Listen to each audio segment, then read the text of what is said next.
Pois é, porque a gente teve o apoio das commodities ontem nesse índice Bovespa, acabou fazendo, né, o índice disparar. Não só subiu mais por causa dessa história do Haddad ontem, no final da tarde, que teve essa história da JCP ali no final do dia, né? Então deu uma azedada no setor de bancos, que a gente até olha daqui a pouco sobre isso.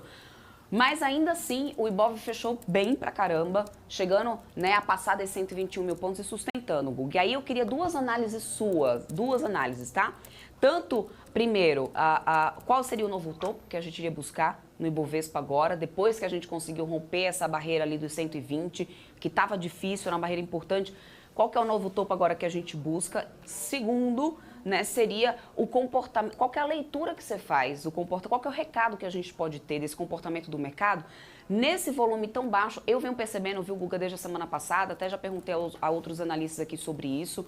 O volume está ali, né, se a gente for comparar a média que a gente tem, né, dos últimos tempos do Ibovespa, tem ficado bastante abaixo. Eu sei que mesmo de férias você vinha acompanhando também isso, Guga. Então eu queria entender qual é a leitura que a gente pode fazer, qual é o recado que fica, que comportamento é esse, né? O que a gente pode trazer de leitura desse comportamento do mercado com esse volume mais baixo? Então seria duas análises suas. Primeiro, a questão do topo, novo topo do Ibovespa, e depois o recado que fica com esse volume mais baixo aí da Bolsa, mesmo renovando máximas. Legal, vamos lá. Bom, o primeiro ponto que eu percebo é que o mercado ele mudou, né? Acho que o que dá o direcionamento dos preços é bem diferente do que dava o direcionamento dos preços em tempos atrás, né? Então, o que acontece quando muda, né? A gente fica com uma expectativa de que as coisas elas vão repetir um determinado comportamento e eles não acontecem. Isso gera uma certa frustração, uma certa preocupação, um certo ambiente de cautela. O que acontece, né, quando a gente volta um pouco no tempo ali, quando a gente volta ali para abril, a gente tinha, assim, um cenário, pô, complexo de Brasil, que a gente continua tendo um cenário complexo de Brasil, tanto que a gente fala sobre, pô, ontem os bancos azedaram porque, né, tivemos ali um posicionamento, mais uma vez, político, né, que faz com que os preços, eles, de certa forma, sejam impactados, né? Eu comentei também que, pô, o primeiro semestre a gente teve o segundo trimestre, né? O primeiro trimestre a gente teve bastante protagonismo de governo, no segundo trimestre a gente teve um baixo protagonismo de governo, provavelmente agora no segundo semestre teremos, né, uma possibilidade aí de aumentar esse protagonismo do governo, tá? Então, como o mercado ele mudou, a gente fica com uma expectativa de que, puxa, né, as coisas vão repetir a forma como elas se comportavam no passado. E não está acontecendo isso.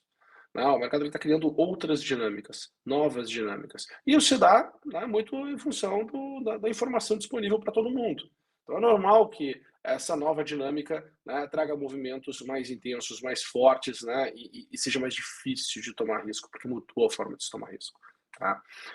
Quando eu tinha saído, eu tinha comentado, né, que a gente estava ali na região de 119.900, 120 mil pontos, que era uma região difícil de se passar.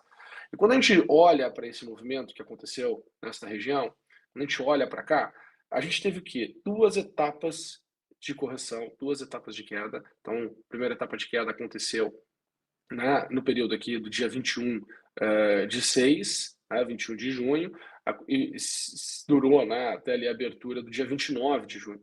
A segunda etapa começou aqui no dia 6 de julho, né, e aí foi se arrastando, né, acho que o grande dia foi o dia 11 de julho, que inverteu, e aí o mercado ele começou a se preparar para poder ter uma chance de subir e acelerar. Tá? Se as coisas melhorarem daqui, né, o mercado se acelerar, acionar os stops, a gente tem aí uma posição muito grande hoje, né, se a gente for olhar os papéis alugados, né, o movimento de aluguel dos papéis, né, em função de todo o pessimismo que se tinha, esse movimento de zerar dessas posições faz, obviamente, que o mercado ele tenha, né, que tem um fluxo comprador, fluxo que não existia antes. Então a gente viu aí quando a gente estava com preços mais atrativos, o fluxo dos estrangeiros, né, que querendo ou não, é um dinheiro que tem uma estratégia muito clara do porquê que está tomando posição, né, e a gente tem uma percepção de que o preço estava barato. Num segundo momento, esse movimento de meio aí, a gente precisa muito da volta também da pessoa física, né, da volta da pessoa física para a bolsa.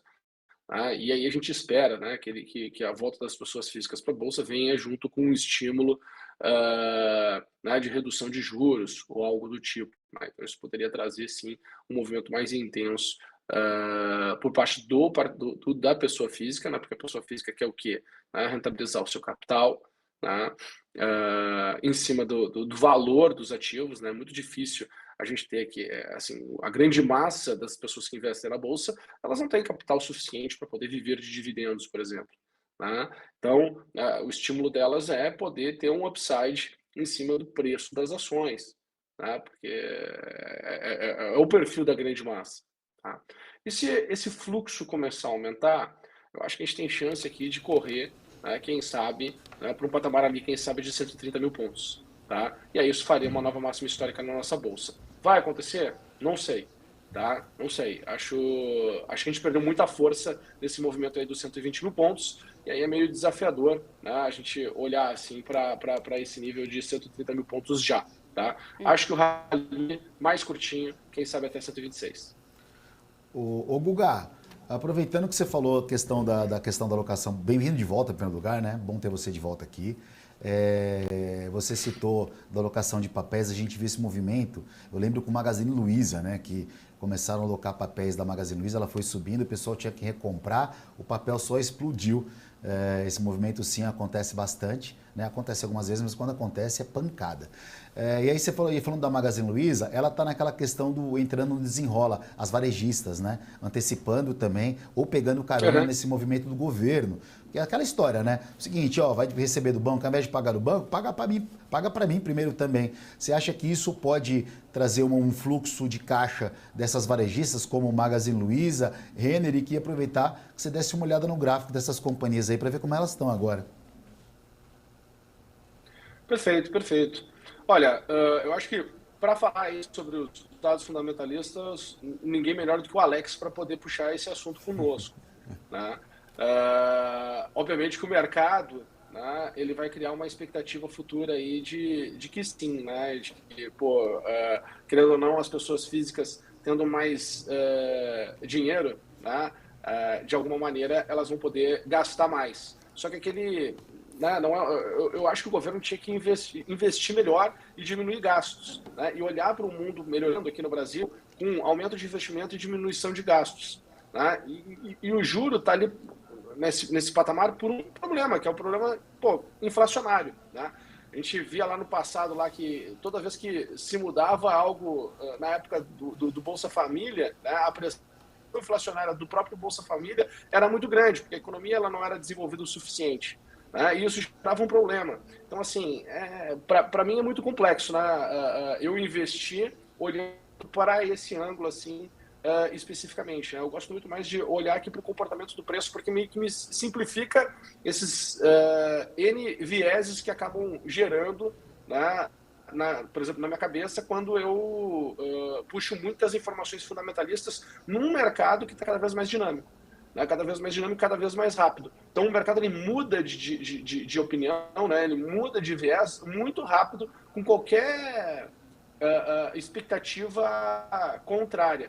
O que eu acho que está faltando aqui para nós no mercado brasileiro? Ele fica mais sofisticado a ponto de ter um volume ainda maior, que aí é o ponto que a Débora está comentando, né? A gente está com volume baixo. Isso é péssimo para um mercado que tem dinâmicas muito mais rápidas, né? Porque aí o preço dá saltos muito maiores. Tu não tem ali outros players, né, absorvendo aquelas microassimetrias que vão aparecendo ali de curto prazo, microdistorções. Né? A gente precisa desse aumento de fluxo de participantes para deixar um mercado mais robusto numa dinâmica tão diferente que a gente está vivendo agora. Né?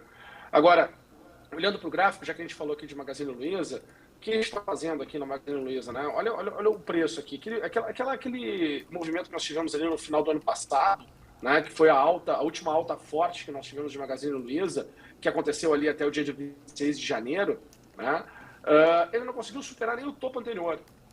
E aí, toda aquela expectativa de melhora que se tinha, né, e a gente olhou para esse movimento aqui aqui no pre-market, né, toda essa expectativa de melhora, ela foi se deteriorando ao longo do tempo. Tá? E agora o que está acontecendo? A gente está na última etapa de correção. Acho que a gente está na última etapa de correção aqui, de Magazine Luiza, e existe uma chance de voltar a correr o preço para cima. Tá? E aí, Marco Prado, né, eu acredito aqui que a gente teria condições de quem sabe voltar ali para 4,90, pelo menos.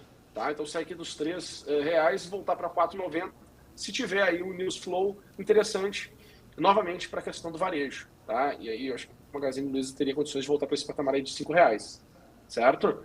Já a Lojas Renner, que foi a outra que você comentou, subiu ontem 3%. Né? O que está acontecendo aqui em Lojas Renner? Como a dinâmica do preço ela está mais interessante do que Magazine Luiza. Tá? Também está na segunda etapa de correção.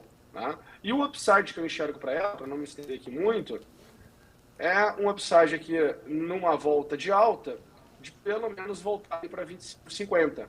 Tá? Então teríamos aqui algo em torno de R$7 para subir em Lojas Renner, enquanto Magazine Luiza, né, teremos aqui condições de subir 1,9 mais ou menos. Tá? E o percentual Magazine Luiza tem um upside aqui melhor que o de Renner. Valeu. Perfeito. Recado mais do que dado.